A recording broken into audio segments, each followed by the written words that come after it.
those who may have been responsible for his untimely, tragic accident face justice, God's own justice. My fellow patriots, nothing defines the moral collapse of this regime more than the blood of our young people spilled in broad daylight.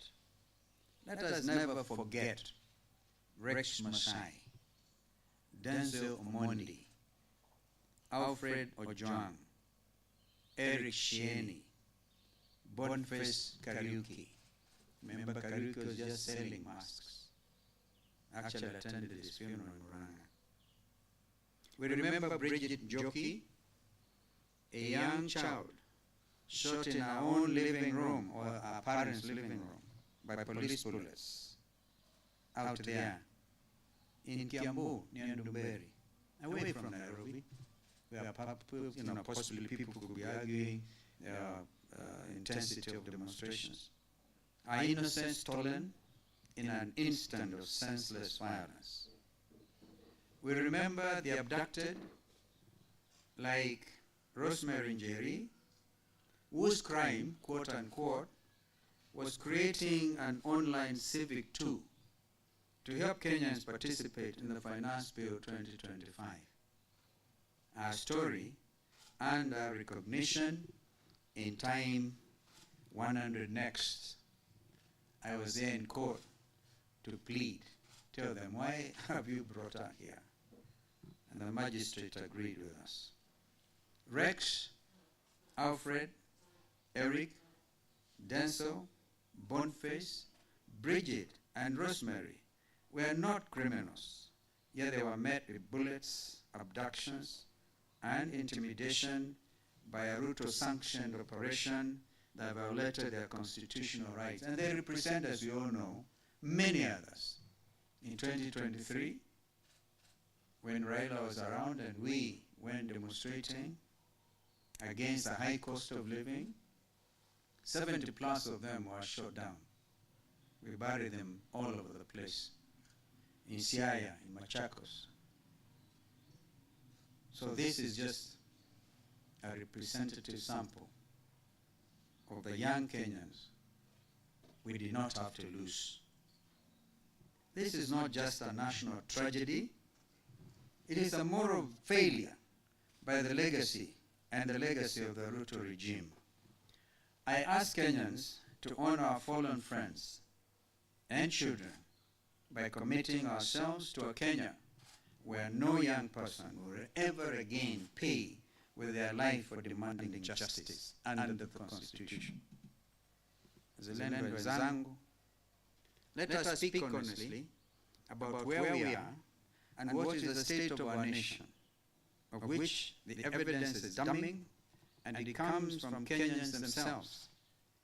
Anywhere and everywhere, be it in Nairobi or Mombasa, the Rift Valley or Western, coastal northeastern, the devastating picture of life under the Ruto regime in just 3 years is clear.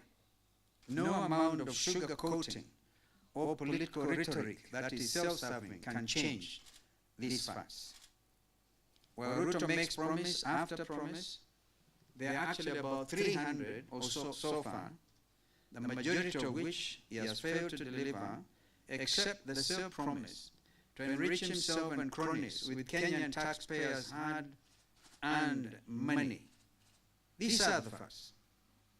Number one, the cost of living has become unbearable. Families cannot afford food, fuel, or basic necessities.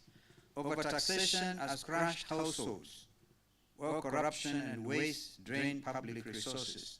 A lot of them could not even afford to go home over Christmas. Unemployment, number two, has reached crisis levels.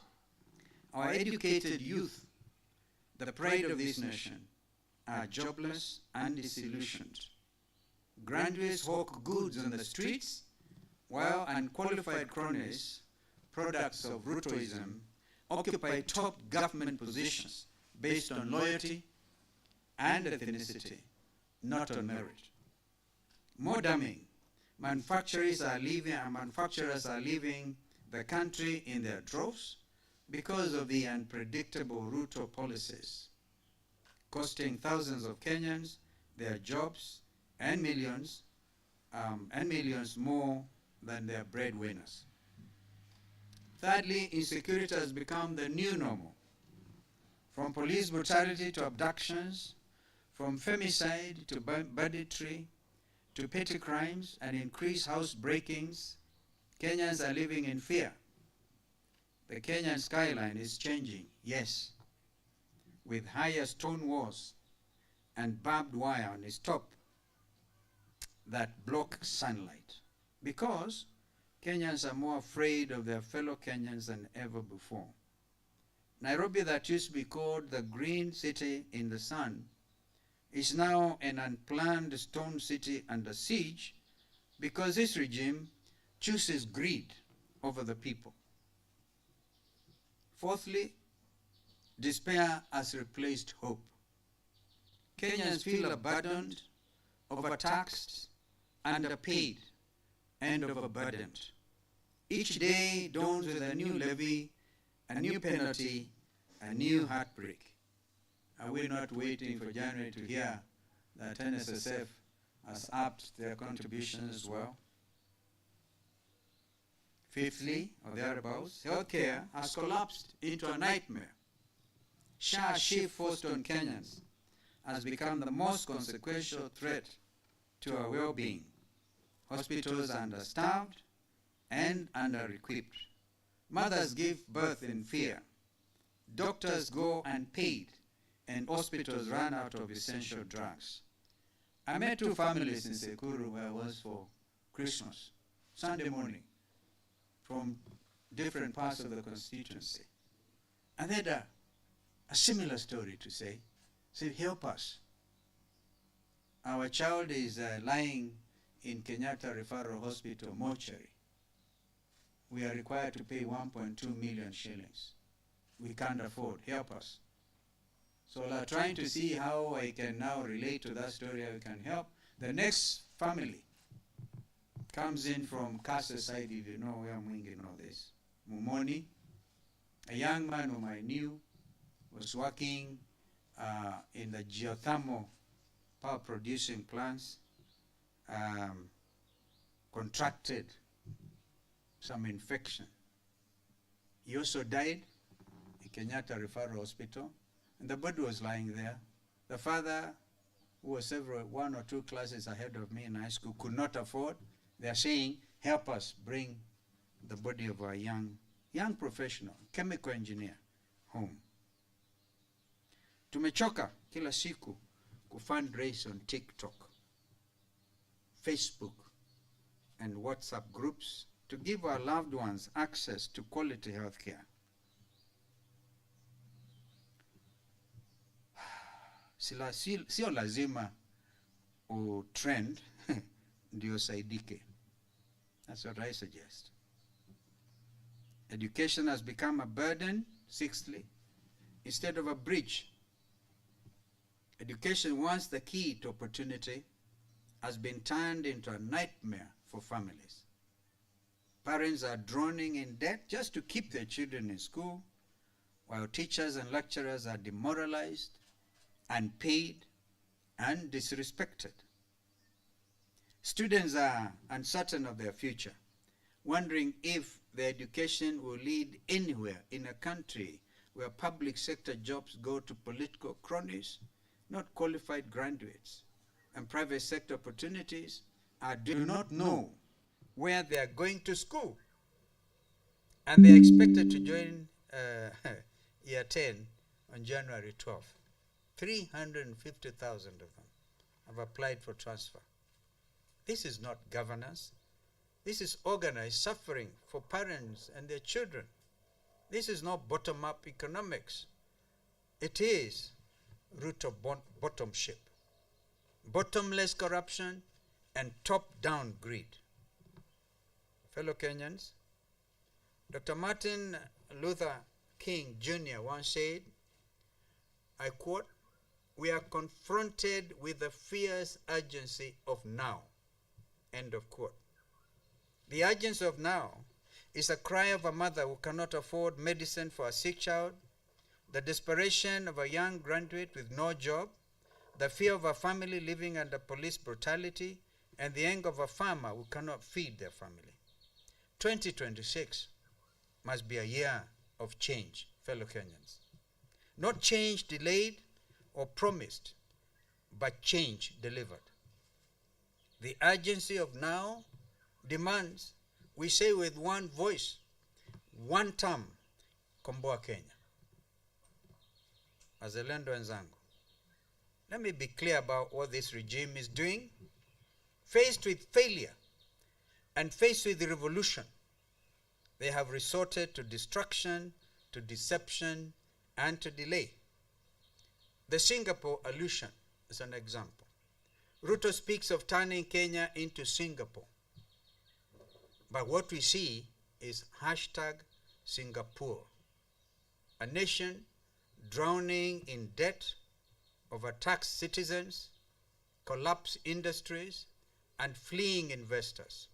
Let us be clear, Singapore was built on discipline, on merit, and strategic investment. In 3 years, Kenya under Ruto is being drowned in Rutopreneurship, where public office is a family business, where contracts go to cronies, and where corruption is policy. Let us be even clearer. You cannot hope or pretend to build Singapore on the foundation of theft, incompetence, and nepotism. Let's face it, Singapore is all we will ever get under this regime. Secondly, I want to talk about the referendum diversion. And now, they want to add a constitutional referendum to the August 2027 elections. Can you imagine, Kenyans? Already the weight of 6 ballots from an MCA to an MP to a senator to a county women rep to a governor to a senator, did I say senator, to the president, 6 ballots, and you want to add other ballots to make it 10? Where in the world has that happened? I must tell them, we do not even have in place a referendum law. Let Parliament deal with that first. And when we under NADCO dealt with these issues, those issues, the number one item was the cost of living, which this regime said, no, that's our business, leave it. Now it is now under the urgency of now.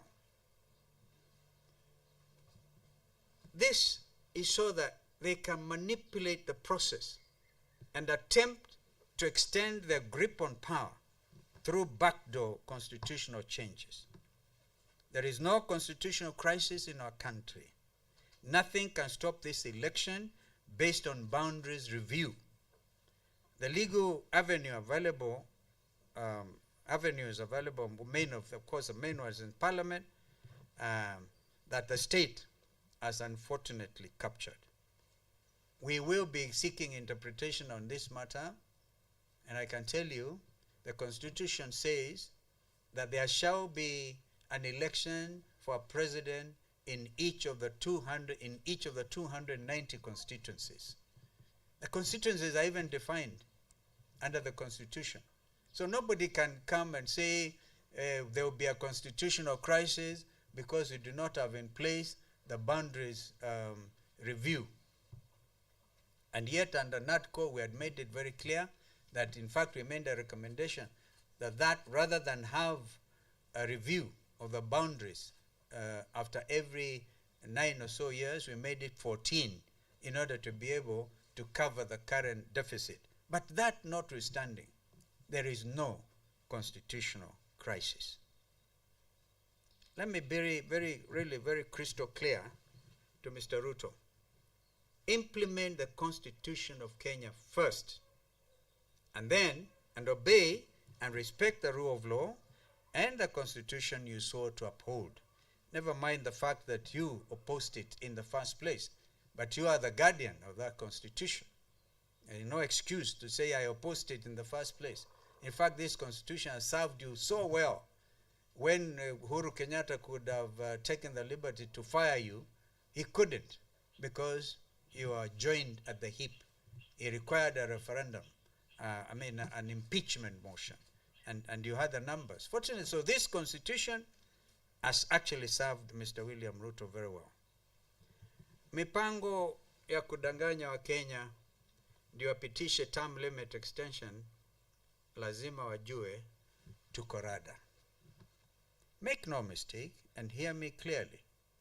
The only referendum Kenyans want is the one that happens at the ballot box in August 2027, and that referendum will be clear. Ruto will go. Hashtag one term for him. It's not a crime. In fact, it's a big favor. The way they performed under this regime, even their one term, is a big, big favor.